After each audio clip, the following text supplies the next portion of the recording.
think maybe it might be time to start. It's a little bit after 5 and we may have some stragglers. So I'm going to keep the door open for a little bit, but we'll go ahead and get started. I just want to welcome everybody tonight and thank you for joining us this evening. Can you all hear me? Awesome. I'm Vicki Berenberg, for those who do not know me. I am the Historic Preservation Officer for the City of Frankfort. And tonight we're going to talk about historic preservation, a topic that's viewed with some mixed feelings from time to time. We know that historic preservation helps to ensure our unique built environment downtown, that it's preserved for future generations, and we know that it helps to maintain our quality of place. But these gains are often seen as a trade-off, as something we can get, but only by giving up something else of greater value. And because historic preservation, as you know, has a regulatory component, it sometimes gets labeled as a barrier to development, an obstacle that makes it more difficult to meet the city's goals for growth and economic vitality. And that's an unfortunate misconception. The area in Frankfort that makes up our historic districts is small relative to the entire city, but it plays an outsized role relative to its size in helping the city to meet its goals, to expand our tax base while making incentives available to renew our existing historic housing and commercial buildings, and simultaneously adding local jobs.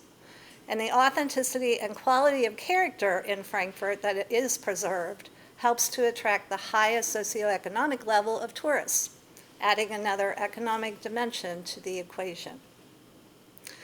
With this project, we are making a broader, more complete picture available to the public. And the best way to help the community understand that historic preservation actually has real economic value is to quantify it. And we are very fortunate to have Place Economics assist us with that process. I'd like to thank the Kentucky Heritage Council for providing a generous certified local government grant to fund this project, as well as allowing us access to data on the use of the state historic tax credit. I'd like to thank the mayor and our board of commissioners who supported this project with match funding. I'd like to thank both Joe Johnson and Robin Antonucci, who were instrumental in assisting us to get the data needed to do the analysis, as well as all the organizations and community members who gave their time and expertise to the project. It's a very large group. This project includes a report of the findings, and we are finalizing that for publication. Look for it on the city website in late June or early July. And with that, I would like to introduce our guests this evening. Donovan Rypkema, Principal of Place Economics and President of Heritage Strategies International, has built a long career quantifying the economic role that historic preservation and heritage plays in communities both nationally and internationally. He has undertaken assignments in 49 states and 50 countries. He teaches a graduate course in heritage economics at the University of Pennsylvania, where he received the 2008 G. Holmes Perkins Award for Distinguished Teaching. Rypkema has authored numerous articles and publications, including chapters on heritage economics for books published by the World Bank, the Dutch Culture Ministry, and the Council of Europe. His book, The Economics of Historic Preservation, A Community Leader's Guide, has been translated into Russian and Korean. Clients have included the World Bank, the Inter-American Development Bank, the Council of Europe, the United Nations Development Program, the Advisory Council on Historic Preservation, the U.S. Department of State, and others. We are very pleased that he is with us this evening to present his firm's findings about historic preservation in Frankfort. Please join me in giving a warm welcome to Mr. Donovan Rypkema.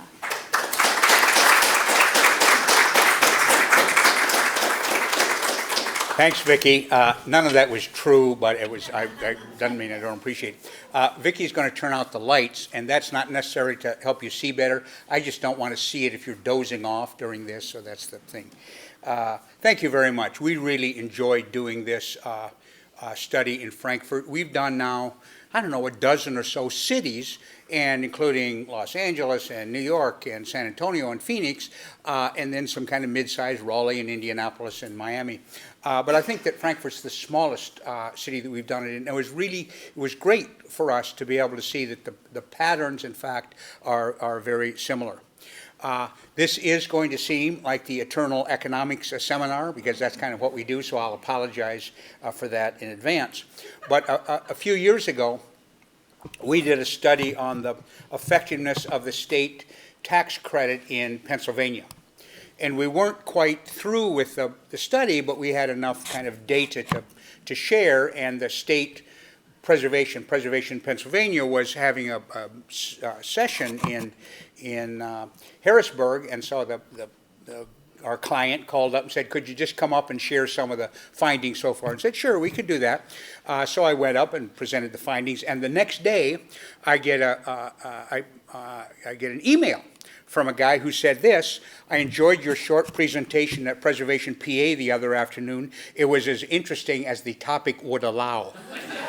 So I thought, okay, I kind of like that, and I put his comment on our Facebook page, and then the next day I got from somebody else in Pennsylvania a suggestion about how we could kind of maybe make it a little more interesting. And I tried to do that here in Frankfort, but Vicki vetoed that, so we have this as the cover instead. So we undertook this assignment, and we spent a lot of time talking with Vicki as we were preparing it, exactly what would be the most useful to look at, and that we could measure things. And so in the end, it was in these four broad categories of investigation. The kind of look deep at the local historic districts and the demographics in Frankfort, the impact of local designation, that is these local zones, historic district zones, on property values, the jobs created from historic preservation activity, and finally heritage tourism. And so I'm going to share the findings in each of those four areas.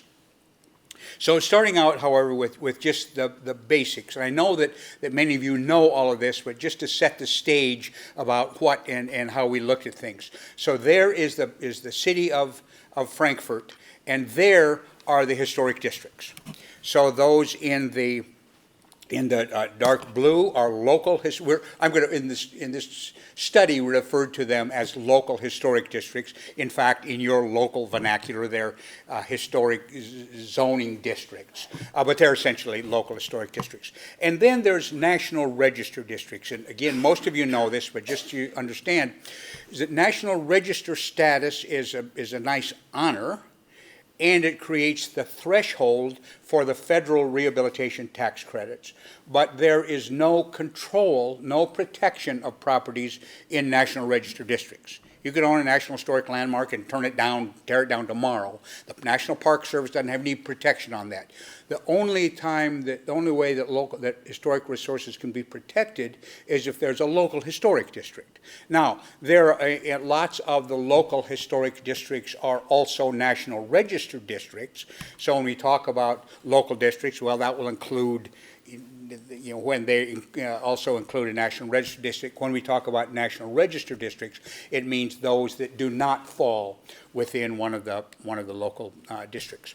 The other thing, however, that National Register status does, whether or not in a local district, it provides access on the commercial side for the federal rehabilitation tax credit, but also provides the opportunity to use the state tax credit in Kentucky for both commercial and residential properties. That's a big deal. We can see the effect it's had in Frankfort over the last 15 or 20 years, but it's going to get lots better, because the legislature in this last year increased the annual cap for it significantly. So I think you're going to see a lot more of the activity that we've seen to date. So just so you can kind of understand the whole. So in terms of the land area, About 2.5% of the land area of Frankfort is within local historic districts, and then another little over 2% are in National Register districts that aren't also local districts.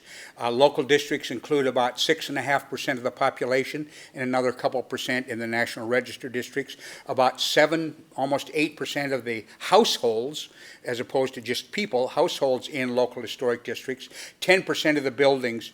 And then here it has real implications for both the city and the county and the school district, is you got, because you're state capital, you have a bunch of exempt properties.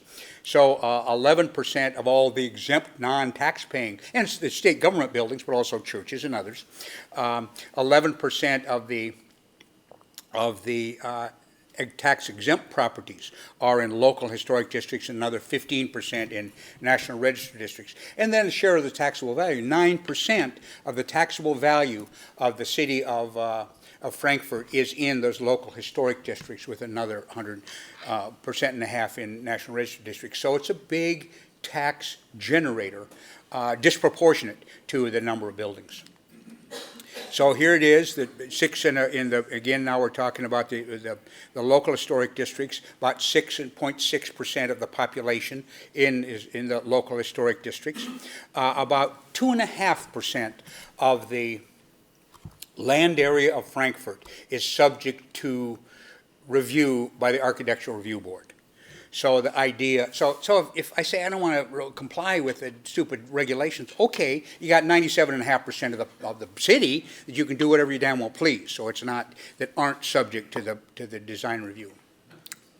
But, you know, this is an issue, design review, so we reviewed the records of the Architectural Review Board for the last 11 or 12 years.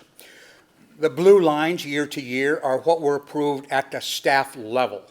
So that applicant, I want to, you know, do something on my porch or whatever, 75% of the people over that time didn't have to go to the board at all, that their application was approved at the staff level. Another 22% was approved at the board level. And then the numbers at the top that are either denied or withdrawn, you can hardly see any numbers because there were hardly any instances. Here's over this 12-year period. 78% of all projects were approved at the staff level, 21% at the approved by the Architectural Review Board, a fifth of 1% were withdrawn, and 1% declined. So if preservation were a barrier, this kind of numbers wouldn't like this. So I made the calculations. You got a 4% chance of getting some money if you buy a Powerball ticket, which is 4 times as high a risk as, in fact, having the Architectural Review Board turn down your application. So if you're making the choice, buy a Powerball ticket, your odds are better. So that's just kind of the basics. And then we looked at the demographics, and so who lives, and here we're talking about the local historic districts. Who lives there? Well, we looked at it in terms of race. You do not have to share this philosophical position, but at Place Economics, we think that healthy cities, healthy historic districts, are a demographic mirror of the whole, that they ought to represent on the district level what the city represents. And that's largely true in terms of race in Frankfort. There's a statistically slight greater share of white in the historic district, the city as a whole, a slightly less share of black, but really not statistically significant. These historic districts are representative. Now, the Asian population is underrepresented in historic district, but the total numbers are pretty small to begin with. And then when we look at ethnic distribution, again, here's something that it's a little skewed. Again, you don't have a huge Hispanic population, and a lesser share, somewhat, lesser share lives in the local historic districts than lives in the city as a whole. But it's more just to understand who lives there, which of our citizens live in historic districts, and the answer is kind of the whole range of who lives here. Then, and this was a real interesting to us who don't come from Frankfort. I think many of the people I've talked to, both when we've been here earlier and subsequently, have said, you know, we knew all this stuff to be true. I expect that that's true, that not much of this is going to be a big surprise, but it's kind of the documented evidence of what your intuitive sense was. Well, the median household income in the city of Frankfort is just a little above $50,000 a year, 51 or 52. So what we did in income distribution is we said, all right, the households that make 50,000 a year and less, households that make from 50 to 100, and households that make 100 and more, how are those distributed? Well, it turns out that almost 60% of the population in the local historic districts are in that bottom third income-wise, almost 60%, 50,000 and less. And then a slightly smaller share in the upper end than the city as a whole. Now, once again, it's one of those caricatures of historic preservation that are untrue in many places, but that's certainly untrue here. That all those historic districts are nice, but they're only for rich white people. Well, that's not the case in Frankfort at all. In fact, it's counter to that. A disproportionate share of people of more modest means, in fact, choose to live in historic districts. This was the other thing that was really interesting to us, and that is if you take the rest of Frankfort, the spread between people who own their own home and people who rent is about 50-50, about half owners, half renters. But almost 2/3 of the residents in the historic districts are, in fact, renters. Now, sometimes that's a kind of alarm bell that, oh, maybe that's people churning and coming in and out, and we lose the stability of neighborhoods when you have that larger share of renters, but it really wasn't there at all. Is that 20% of the people who are renters in the historic district, in fact, have lived there for more than a decade. So you have this pattern of real long-term residents who are renters living in the historic district, a rate that's nearly twice as much as the rest of Frankfurt. By the way, in case you have questions, I'm happy to, as soon as I'm done, I'm happy to take whatever questions or comments you might have. And then this issue about density. I don't know the debates you've had in Frankfurt about density, but around the country, there's lots of debate about this. And planners and infrastructure engineers and traffic engineers and public transportation people and the police departments are saying, if we're going to have the efficient delivery of public services, we need to have dense cities. We need to have density, or we're just spreading our dollars out too far. Sometimes the next leap to that correct assumption is, ergo, we got to have a bunch of 20-story condominiums. What we found everywhere we look, but we found certainly here in Frankfurt, is in fact the high-density place in the city of Frankfurt is the historic districts. Their density is almost twice that of the rest of the city. So, but the difference is, it is density at a human scale. So if you walk visitors to Frankfurt and say, what kind of neighborhood would you like to live in? Lots of them would say, I don't want to live in if I wanted to live in dense neighborhoods, I'd live in Manhattan. I want to live in kind of people-scaled things, like that historic district you have. Well, that's right, and it's twice as dense as the rest of the residentially zoned area in the city. By the way, the comparison here is with the rest of the residentially zoned area, not the whole city. That'd be kind of unfair if you included where the Walmart is or big parking lots or industrial stuff. Of course, they're low density, but we're not counting that. We're just saying other residentially zoned land in the city has half the density on average as the historic districts. And then there's this issue about the impact of local designation on property values. And again, as Vicki said, often concerns, hey, that historic district means one more loop that we got to go to, one more hurdle we've got to go to, some regulatory board, and ergo, that extra layer of regulation is going to hurt my property values. Well, I'm old, and I've been doing this for a long time, and what's interesting is 20 years ago or 25 years ago, when there'd be opposition to local historic districts, it would be this. I don't want that stupid historic district. It's going to be another layer of regulation, ergo, it's going to hurt my property values. Now that there's been a whole bunch of research by us and by others over the last 25 years, sometimes the same human beings who said that 25 years ago are saying, we don't want that stupid historic districts. They're going to make my property values go up, so my taxes are going to go up. So anyway, we're going to pick one or the other. So here's what's happened. Now, Joe Johnson at this real estate firm was very, very generous in sharing with us the multiple listing service data for sales. And we had 20 years worth of multiple listing service sales. about 6,000 sales in total, about, I forget, 350 or 400 of those in historic districts. Now, just for those few of you who are geeky about this stuff, ordinarily when we do these analyses, we use the assessment data. And the good news about that is every property is included, and we're not so concerned about exactly the value as we are the patterns of change in value over time. So ordinarily what we use is assessment data. When we were here doing discussions and focus groups as part of this study, and we were explaining what our methodology would be, and we consistently heard, the assessment data is lots better than it used to be, but it just isn't very good for that. And that's when Joe stepped up and said, well, then you can use my MLS data. There is, in statistics, the small sample error. If you just have a few transactions, then you can get really weird kind of things. So what we did, we had 600 or so sales in the historic district, 6,000 overall. So we had a big number, but we clumped them into 3-year increments.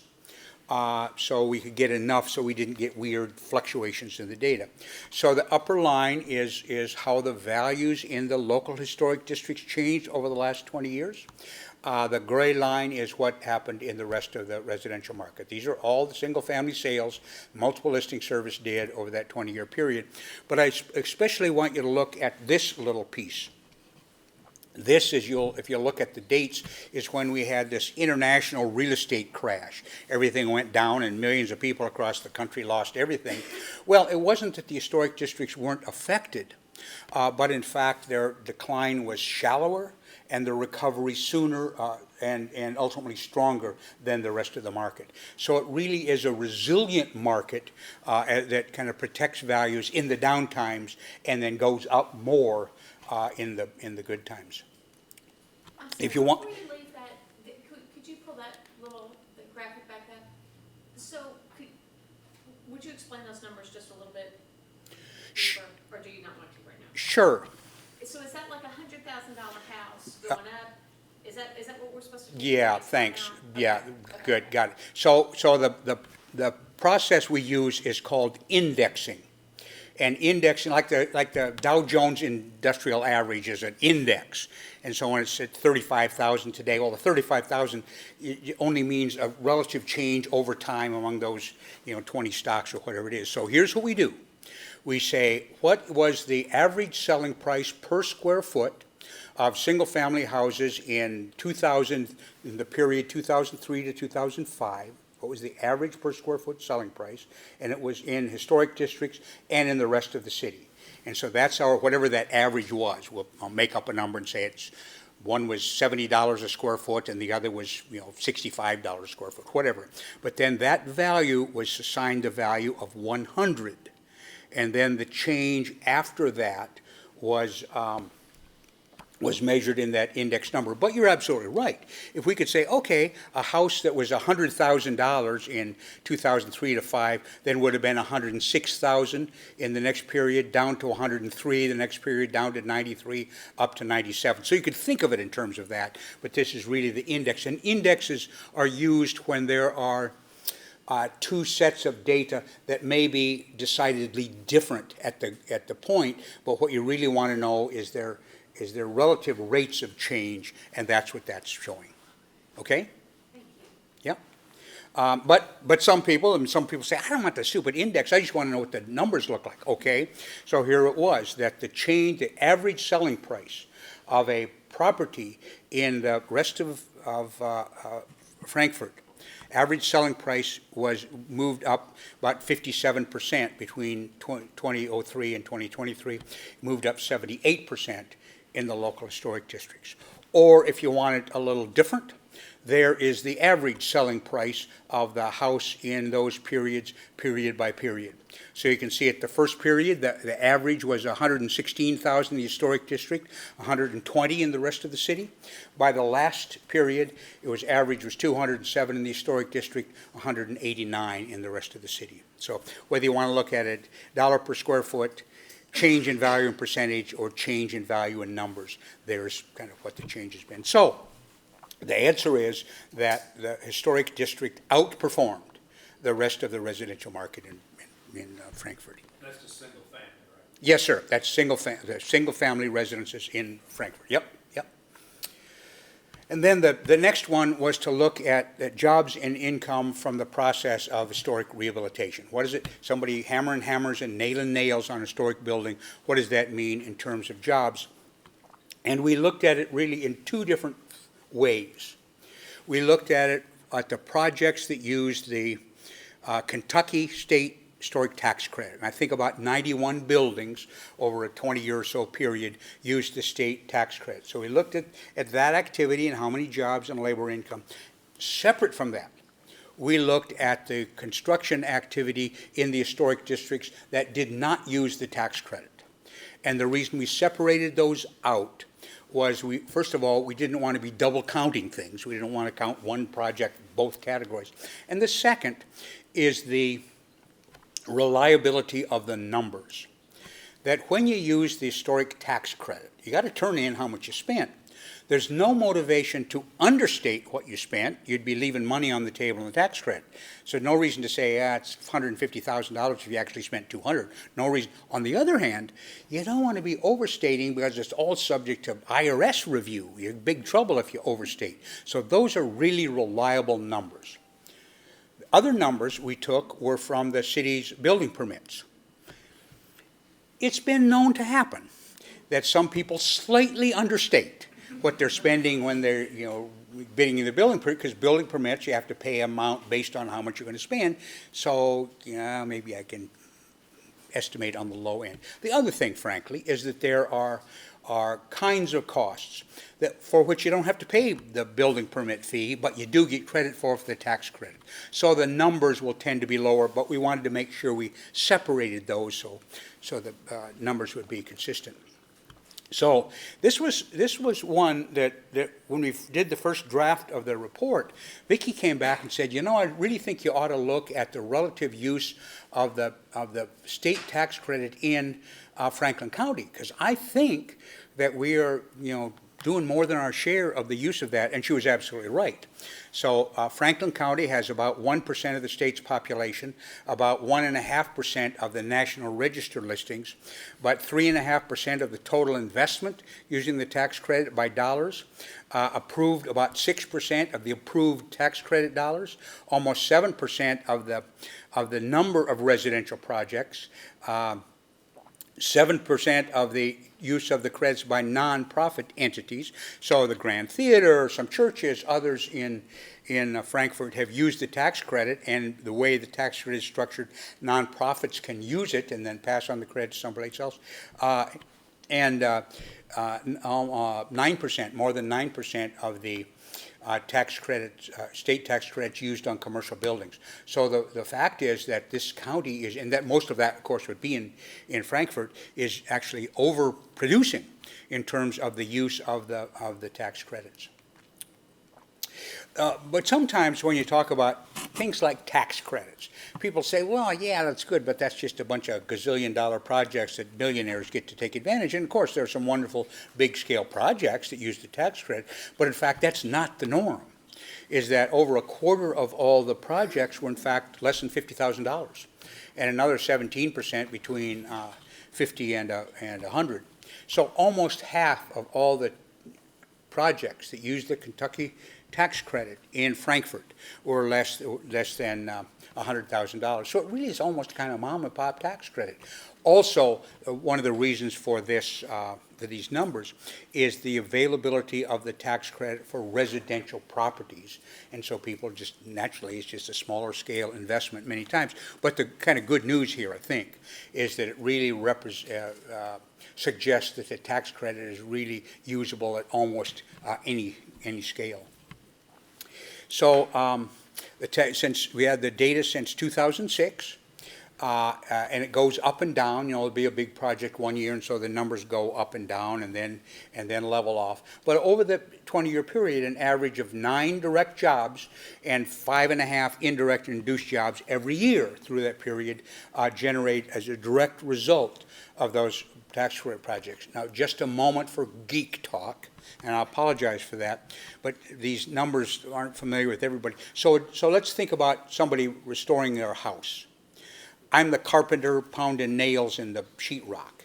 That's a direct job. Direct job. So direct jobs are people working on that project. But to pound the sheetrock nails in, I had to go and buy the sheetrock. And that generated part of a job at the lumber yard of the guy selling me the sheetrock. That's an indirect job, providing materials or services to the project, but not working on the project directly. And then the induced job is, all right, I work for the week, tomorrow's Friday, I get paid, I get $200, and I use $10 of that to get a haircut. That part of that barber's job is created because I had a job pounding nails in the sheetrock, and that's an induced job. And this is kind of the standard in the economic development industry. You talk about direct, indirect, and induced.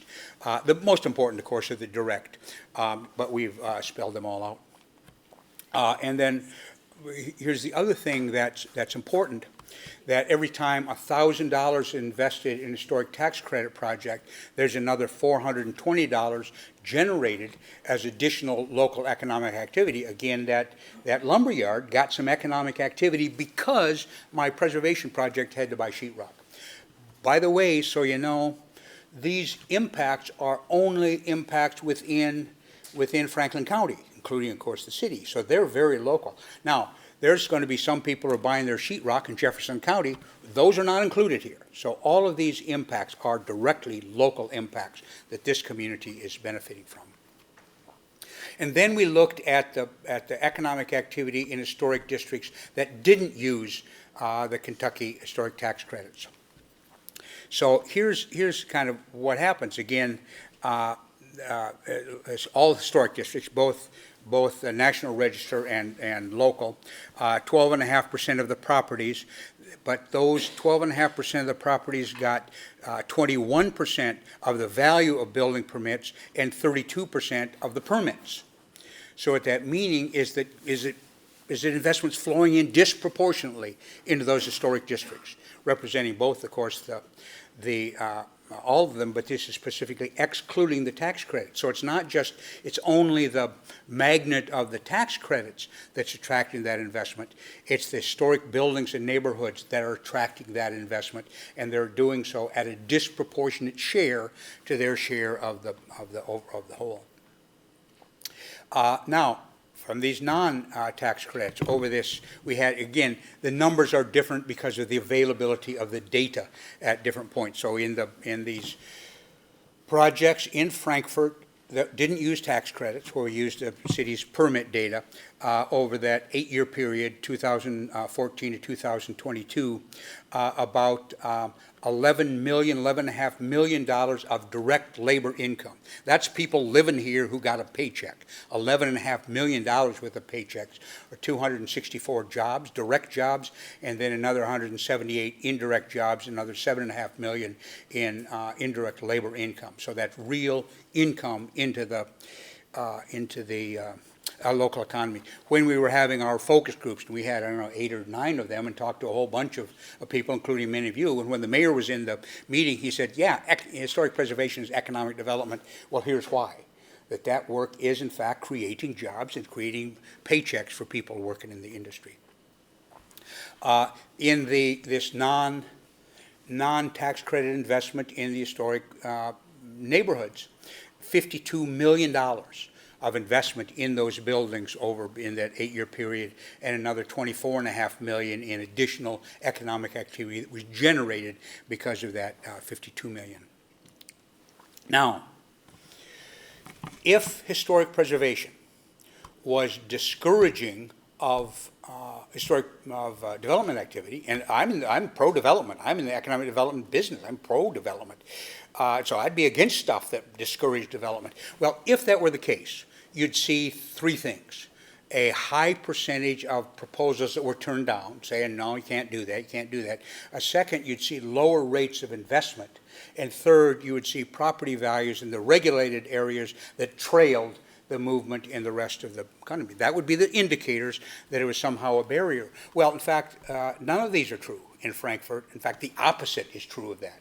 There's a very low percentage of turndowns and increased property values and a disproportionate share of investment dollars. And then finally, the issue of heritage tourism. Some kind of definitional stuff. We based this analysis on most of it, and I'll tell you when it's our own, on data from Longwoods. Longwoods is a giant international tourism research firm. They're the firm that the state of Kentucky hires every year to do their tourism impact analysis. And so we purchased the data for Franklin County, and that's the lowest level that the data is available. We purchased their data, and what we did was to say to Longwoods, and they sorted their data for us, to say we want to look at heritage visitors and how those visitors are different from people who are not heritage visitors. Now, in tourism, definitions are always a challenge, and so I'll tell you what we called a heritage visitor. In Longwood's research, they have a couple banks of questions, one of which says, when you went on your vacation, what did you do? And there's a list of like 30 things that people do, go canoeing, climb mountains, whatever. 2 of those are solidly in the heritage category. One is I visited historic sites and landmarks, clearly heritage, and the second, I visited museums. And of course, specifically here in most of Kentucky, most museums are somehow, history related. So that's what did you do? And then there's a separate question about what are your special interest areas? Again, a whole long list of things that people are interested in, 2 of which are in this heritage category. One of the interest areas, visiting historic places. A second interest area is cultural attractions. It also is mostly in this heritage thing. So here's what we said. All right, Longwoods, we want you to separate people who answered any of those in the affirmative, visit a historic place, visit a museum, whatever, put those people, and then take all the others that didn't do any of those things, and that we'll call the non-heritage visitors. Now, does a heritage visitor ever play golf? Of course. But this was at least a way to get a distinction of those who are driven largely by heritage kinds of activities. So here's what's true in, again, Franklin County is the lowest level the data is available. But about a third of all visitors to Frankfort are heritage visitors. About 20% of them, 19% of them are heritage visitors that stay overnight.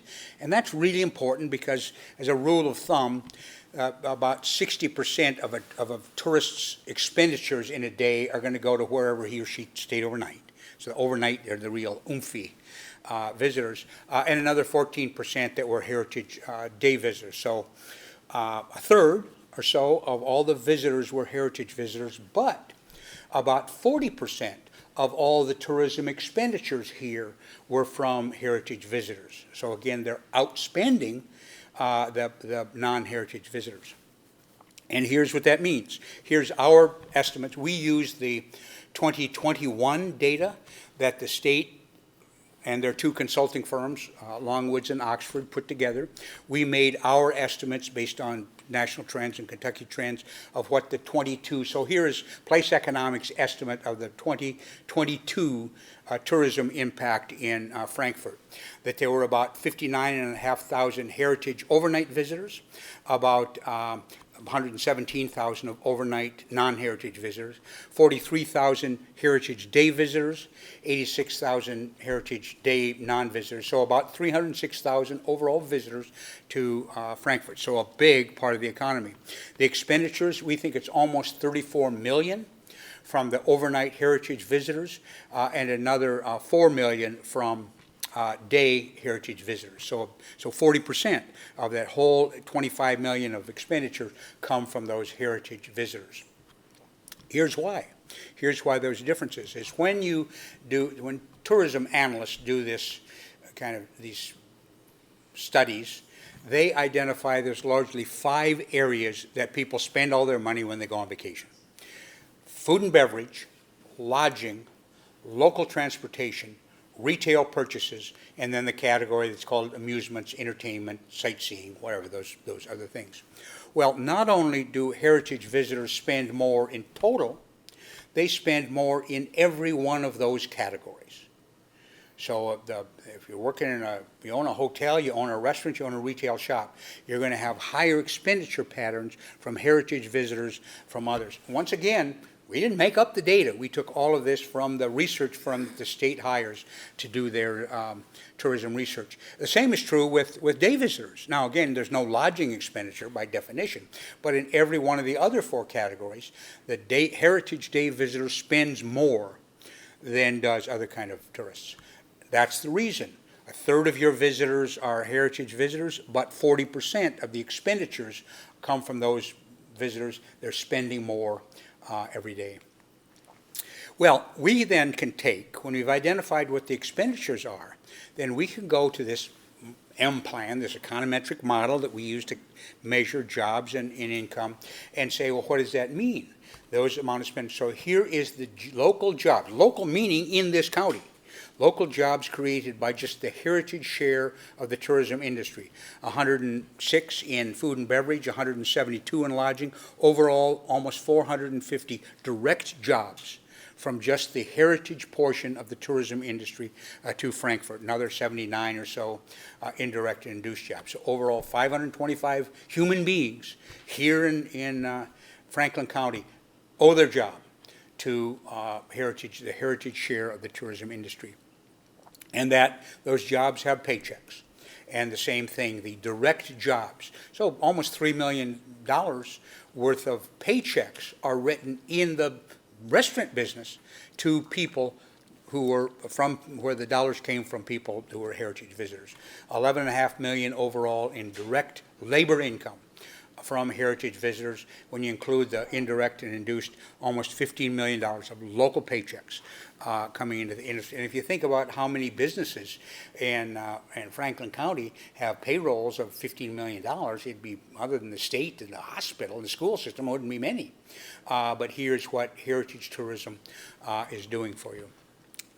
So the whole conclusion is this really is a capital asset. That heritage in the capital is a capital asset for the city and a real core piece of the economic development. So with that, I will stop. Thank you very much, and I'm happy to take questions, comments, alternative views, or go back to Washington, you communist. Any of those are perfectly appropriate. So thanks very much. Yeah. On the heritage tourism, Buffalo Trace is a historic property. Yeah. And it's a huge tourism draw. Are those numbers skewed by Buffalo Trace?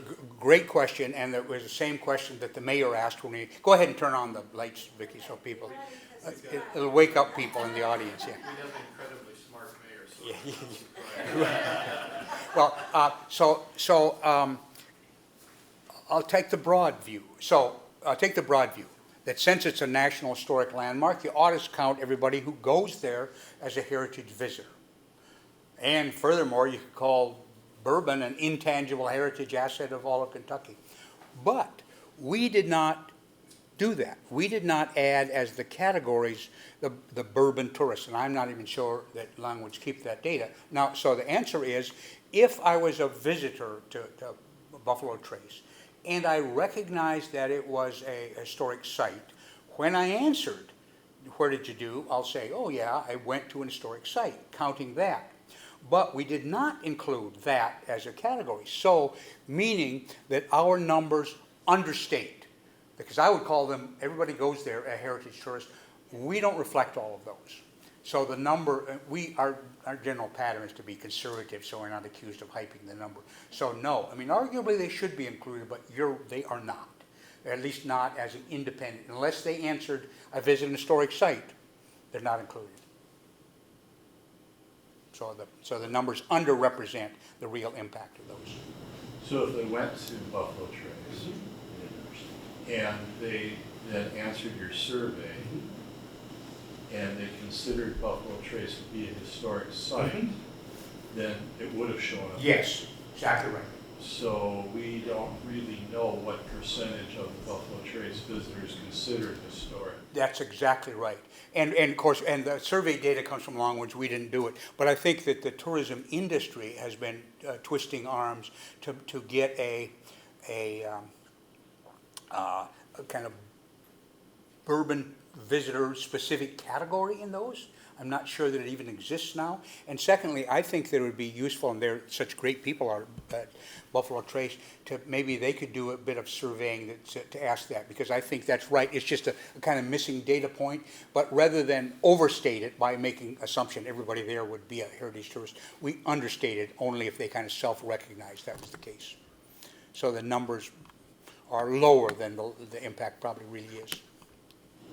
So we have asked Longwoods to add that category in the research. I don't know if that's going to show up in the 2022 data we have not received yet, but we're hoping that it will be a category added because it's so significant in Kentucky.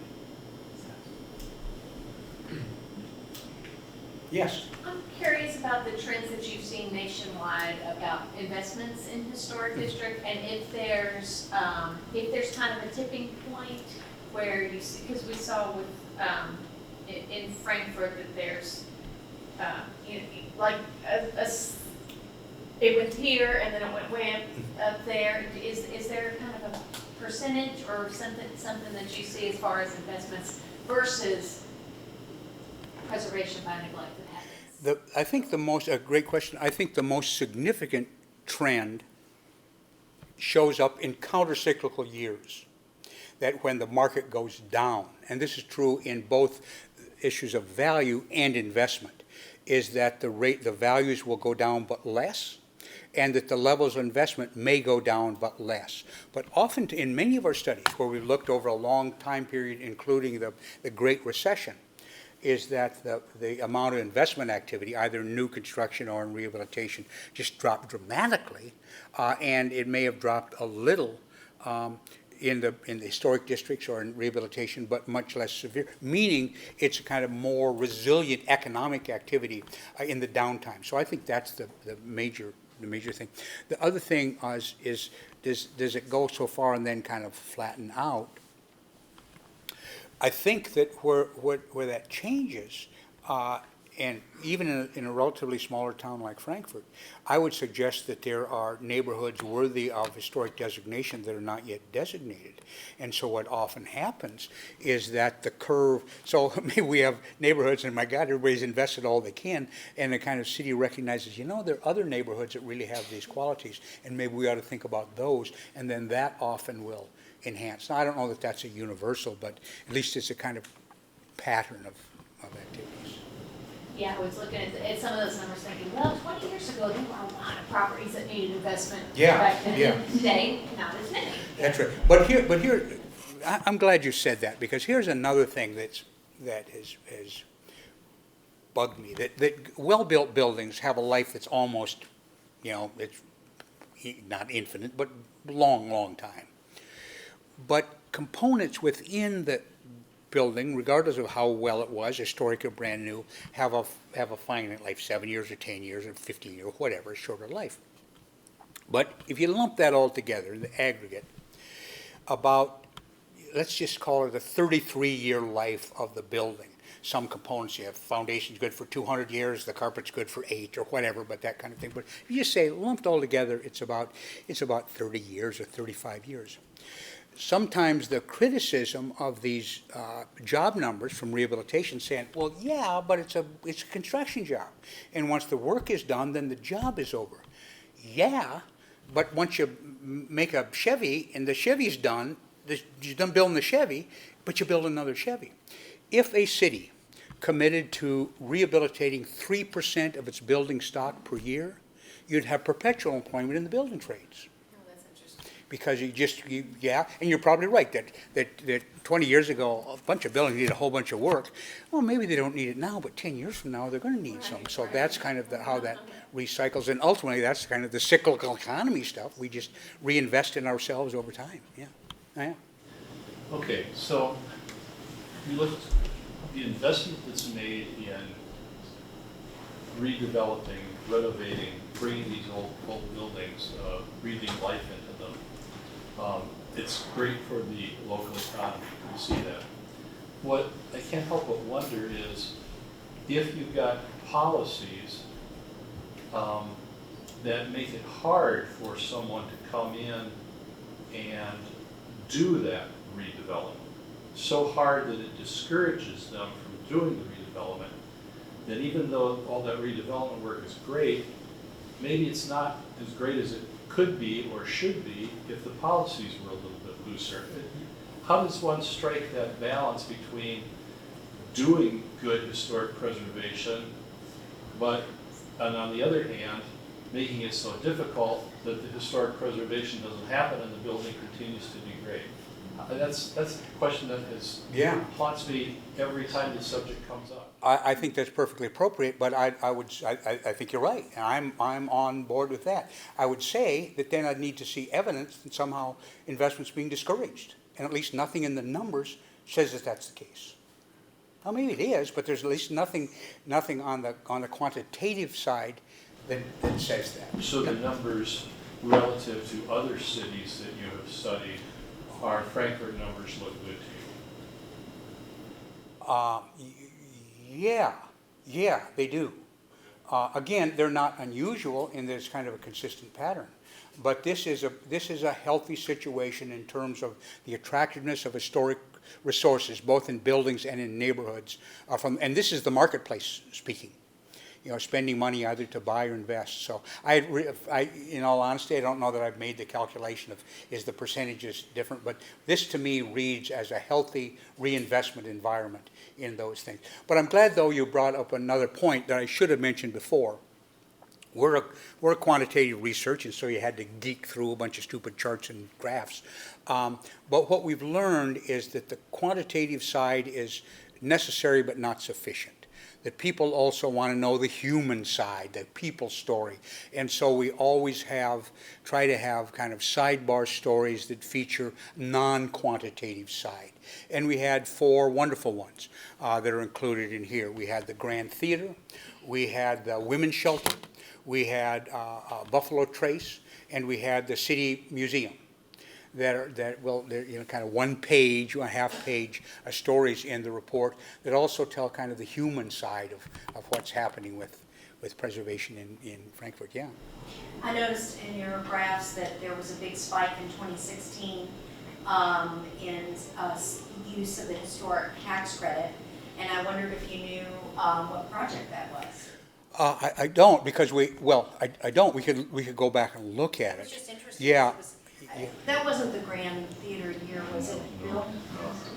It was much earlier than that. It might have been the year that Tebow Marine went in. There was a year that there were several projects like that went in. Yeah. Does that sound right? You're I would say expanded Midway was probably in that year. Say that one? Midway. Yeah, expanded, Yeah, Matt Wade did his building that year. Okay. I think That's a good year I think it was a for- good year. It's a good year. Yeah. And the state historic preservation office is really good in sharing all their data, and so we had all that, but also for kind of the issues of not privacy exactly, but so we don't say, oh, you were the one that spent $7 million. We kind of aggregated the stuff. Yeah. It's like, maybe we need another year like that. Yeah. And sometimes that's right. Sometimes one big project, but sometimes it's all just by karma. There happens to be 6, mid-sized projects. Yeah. Based on what you've seen from your report and the positive, what I interpret as the positive outcome of your report, what would you suggest moving forward? What would be your recommendations for next steps, or where would you suggest we take this data and this information, and how do we move forward? Great. I think there's a couple of things. One, I think that there is a huge opportunity with this new $100 million cap on the state tax credit for lots of people to use the credit to encourage them to do stuff that otherwise they might not have done. Now, maybe one of the great questions in a meeting I had earlier today was, why should a bunch of people spend $53 million and doesn't even have a tax credit?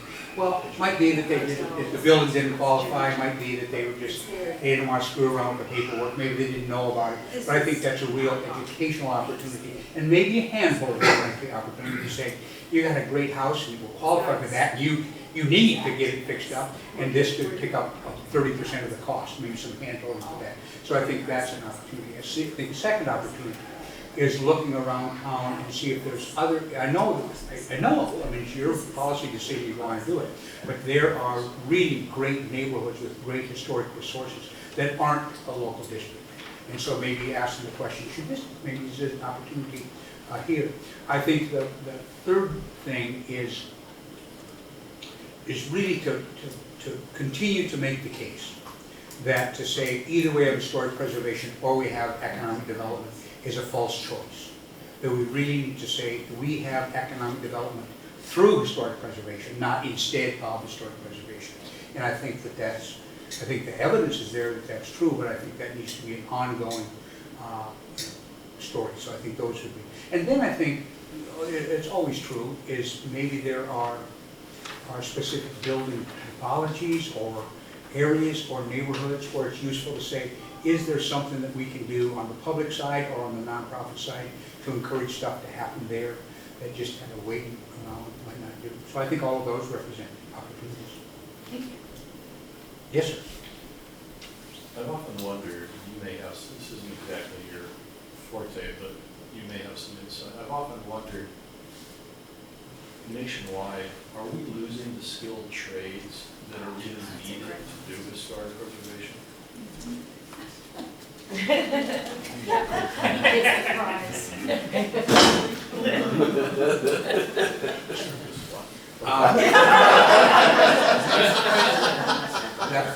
We just, it wasn't our area, but last year we had an opportunity to do a nationwide study on the skills shortage in the historic trades. There's an organization called Heritage Trades Network or something that hired us to do the analysis. And then simultaneous to that not Cumberland, what's the? Covington. In Covington, they created, or they combined with their local building trades pre-existing school, run by the industry to train carpenters and electricians and plumbers, heritage trades within there because of the serious shortage.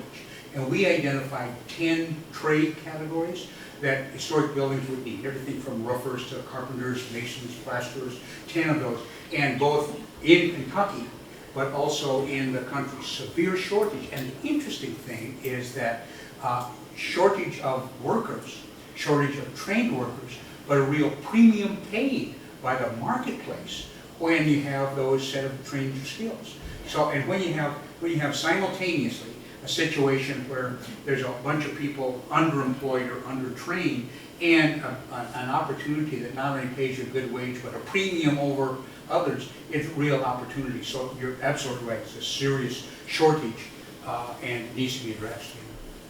Where should it be addressed at the state capitol, at the county? Yeah, again, I'm kind of beyond my capacity, but I think that the Heritage Trades Network, I know, is pushing at the national level to incorporate in Department of Labor and other kinds of training programs. You need to focus on this. As you get young men and women trained in this area, they'll have lifetime employment, because every, 3 perpetual employment if you keep doing the work. And then we also, for part of this project, map the kind of growth of the numbers of properties that will probably be categorized as historic 10 or 20 years from now. And so it's this increased demand and flat skill capacity. So it really is a great opportunity. Yeah. So, as a member of the Architecture Review Board, I feel like we often get a lot of flack for, saying no, and as you showed, like your statistics that say we always say yes. Do you have any studies that you often share with communities of like the opposite of places that maybe experience a decrease in economic activity because of lack of oversight for protection of historic resources? Kind of to show what happens if people go in and they don't treat historic buildings well, or inappropriate changes and developments are made, Yeah, and I can't give you a quantitative, we haven't done a study on that, so I can't give you a quantitative thing, but I can give you answers on 2 levels, in 2 different kinds of situations. One, when there's no protections. Often, the buildings are lost entirely. See, historic preservation is circulating money in the economy.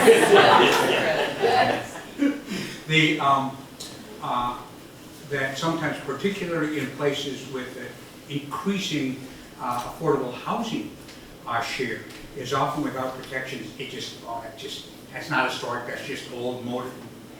mow it down, and so you have a loss that way. Now, on paper, that's economic activities, bigger houses, bigger on tax roll going up at the expense of affordable housing. So you lost a place for the waiter to live, so you can do that. So that's at one end. The other end is an increase in, if there's no protections, often there's no encouragement, and so you have the building vacancy. The best form of historic preservation is occupancy, period, occupancy. And when you have that done, so yeah, you have, without protections, you can both lose on the upside and on the downside of that not happening. This is a very encouraging report for us that care about historic preservation. It's really good news.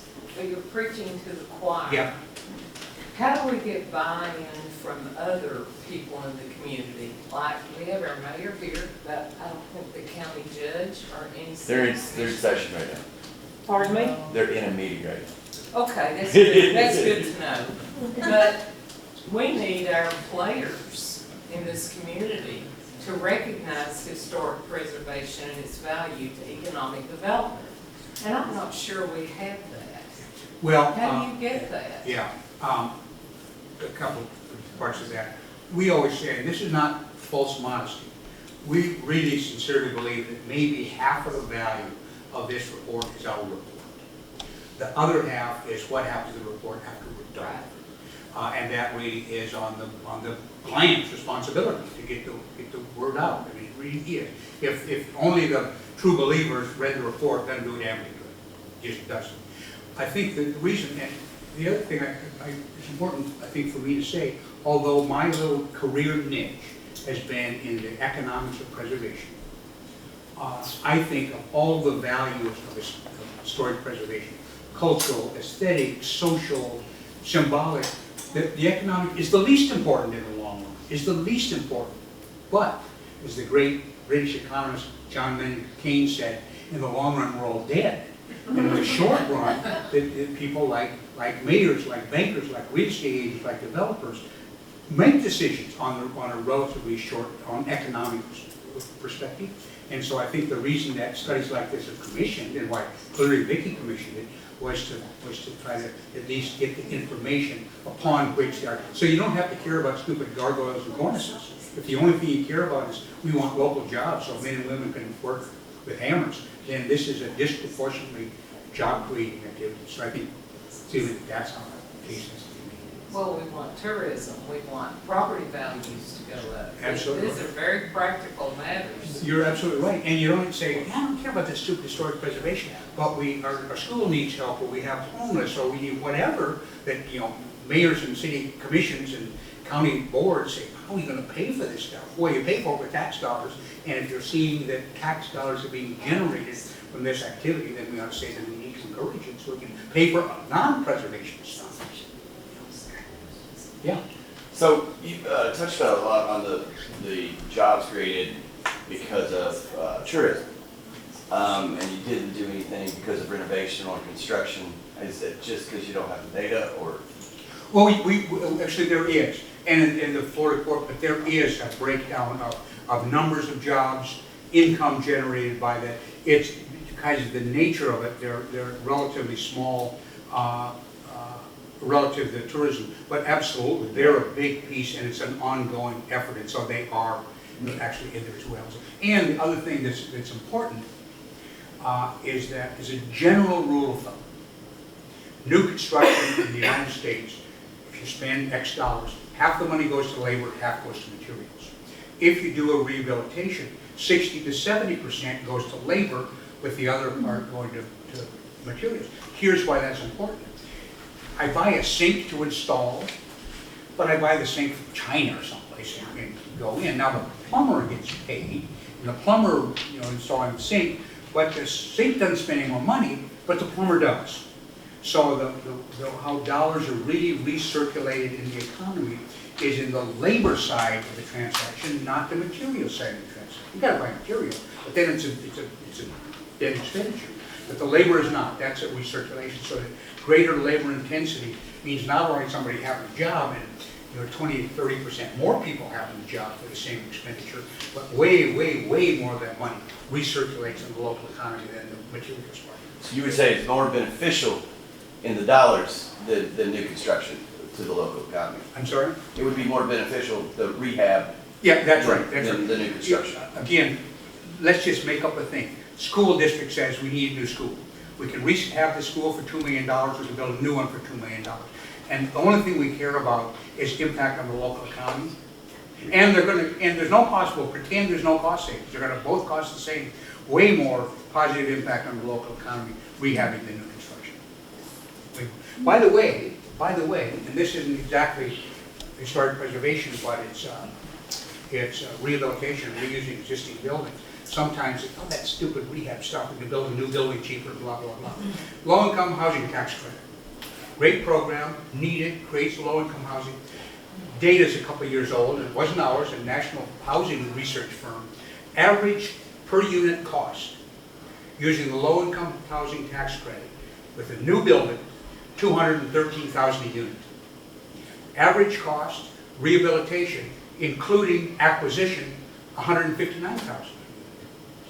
So if the owner, so I want the tax expenditure, I want the tax efficiency as much as possible. Well, you're building a third more units for the same amount of money doing rehab than new construction and in the low-income housing tax credit. So that's a big deal. I was going to say, and you, on that same note, you've also been involved in research regarding the environmental sustainability of historic preservation. Yeah, and it is. Again, we talked about lots of metrics, and that's not included, but this huge environmental cost of throwing stuff away, just gargantuan. You don't have to be some green lunatic to say just the cost of throwing stuff away is just really high.